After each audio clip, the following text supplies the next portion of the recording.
If you really want to give your eyelashes a lot of extra volume, separate them as best you can, the side of your mascara wand, and get into the small little hairs on the sides. Now, by the time you've finished your second eye, the first eye has partially dried a bit. It's a good time for you to build on your mascara, and that's how you get longer lashes. So you'll go back over your first eye, concentrating on the tips and really bringing them out thicker. And you can do this as many times as you want, but the trick is that you have to wait a bit until the mascara is almost dry. If you wait till it's completely dry, it will be very hard for you to build and extend those lashes without them getting very clumpy. So my advice is to wait till they're partially dry, and the perfect amount of time is when you're done applying your top lashes of the other eye, and then you can go back and really glam them up and extend them to new lengths and thicknesses, however much mascara you would like to wear. Now, you know, if you're going for the smoky eye look and you're really going to enhance your eyes, then you'll want more mascara. But if you're going to be really focusing on your lips and wearing a bright color, a red or anything, then you might want to just diminish some of the makeup that you wear on your eyes to sort of balance things out. But I think having a nice balance of both, where you enhance your eyes as well as you wear a softer lip color or stain, is the perfect combination for both. So you're done with the eyes as well as the face. If you have any little smudges, just take a little piece of toilet paper, you fold it up like this, you just put a little water on an edge like that, make sure it's as thin as you can, and then just go under and fix any little problems or smudges that you might have had from applying your mascara. Very gently just do that. Now, as a finishing touch, it's always nice to apply a dot of highlighted eyeshadow right over your iris, right over your pupils on each eye. It's a very nice effect, and it catches light nicely when you bat your eyes. Because I used green today, I'm going to use a pearl, like iridescent sparkly green, but you can use a white or a light blue. Anything that's very light will do great. Again, I recommend using the cotton tip applicators. The pigment goes on quite easily. Just go right over each eye, close your eye down a little bit and just pat it right in the center, and go to the other eye and pat it right in the center as well. And that will enhance and catch the light as well when you blink your eyes. Now our next step would be to do our eyebrows. And if you're new to doing your eyebrows, I have a great kit for you, something that'll help you along, and it's by Ardell. And it comes with spoolie brush, an applicator to place the powder on.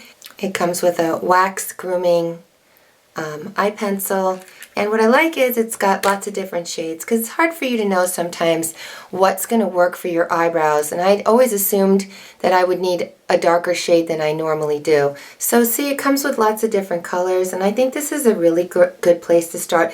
It's also got the highlighter, which goes right below the eyebrow. However, we used a pearlescent type of eyeshadow to highlight under that area, so we really don't need it.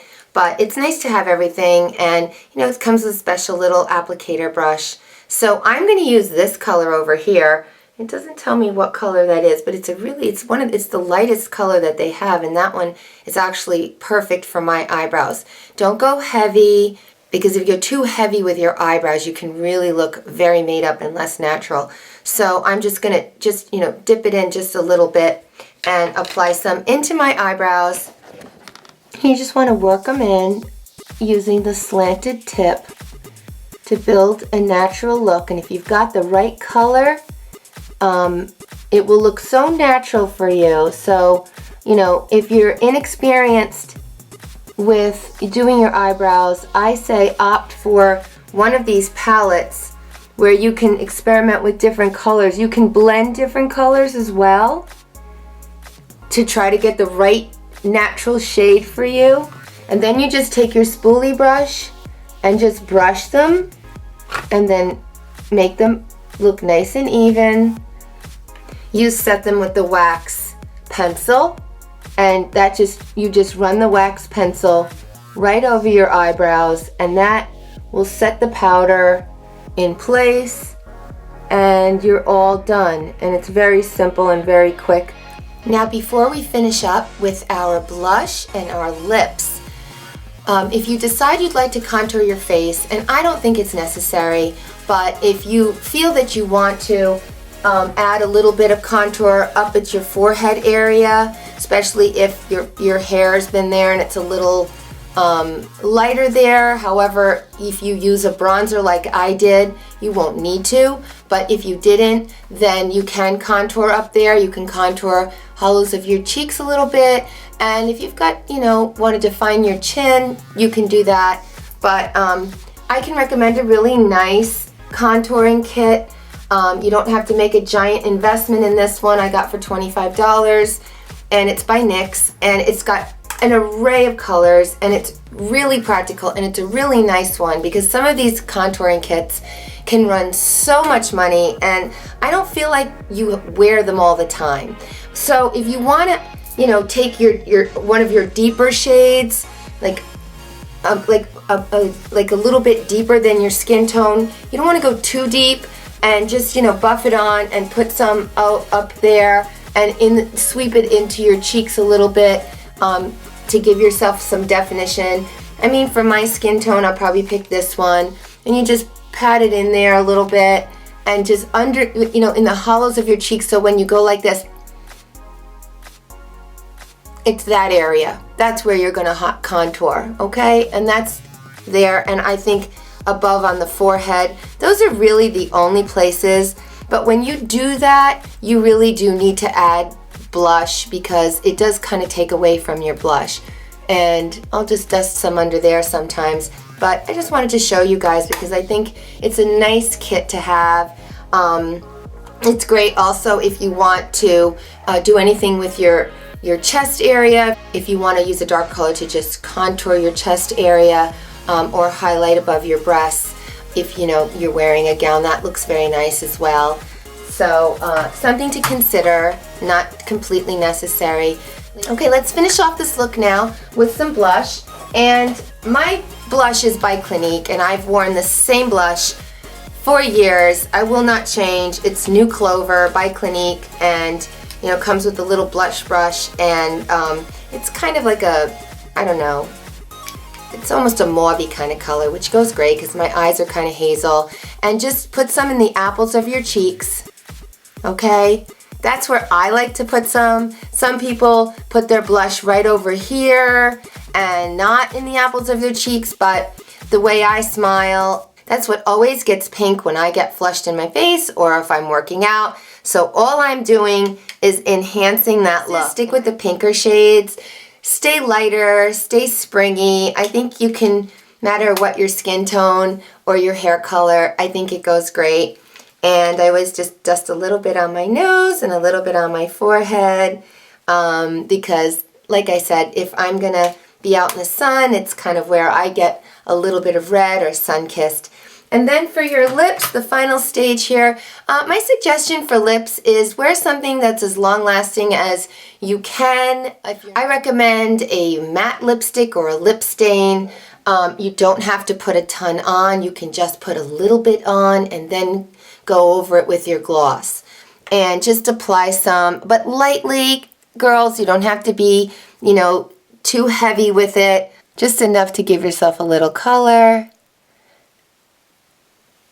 I think it's a really good idea if you pay attention to what you're wearing for your lips as well as you did for your eyes. So if you're wearing something that's pale, like white or cream, I say bring up the color of your lips, put a little juicy red to it or something. If you have more olive skin like me, I like the mauves and something with a purple tint to it or blue undertones. Pay attention to how your teeth look whenever you choose a lipstick or a lip gloss, because for me, I can't wear things with orange in them. Although I love the colors and I have tried, it just makes my teeth look yellowy and I don't like it. And that happens to a lot of people. They love colors, but it just does not look good on them. So it might be a little trial and error, but when you find your colors, stick with them. Everybody looks great sometimes with their mouth closed with a lipstick on, but the moment you smile, it's like, maybe you could have picked a different shade. So I have a really nice lip gloss here. That's a light pink. It's Revlon, and it's one of they're super lustrous. It's got some color to it. I could have worn this just plain on my lips because it's a light pink, but I just wanted to show you the look with just a little lip stain. And you can do as you please with the gloss. You can just put it in the center and just have a little shine to the center if you want, or you can do the whole lip.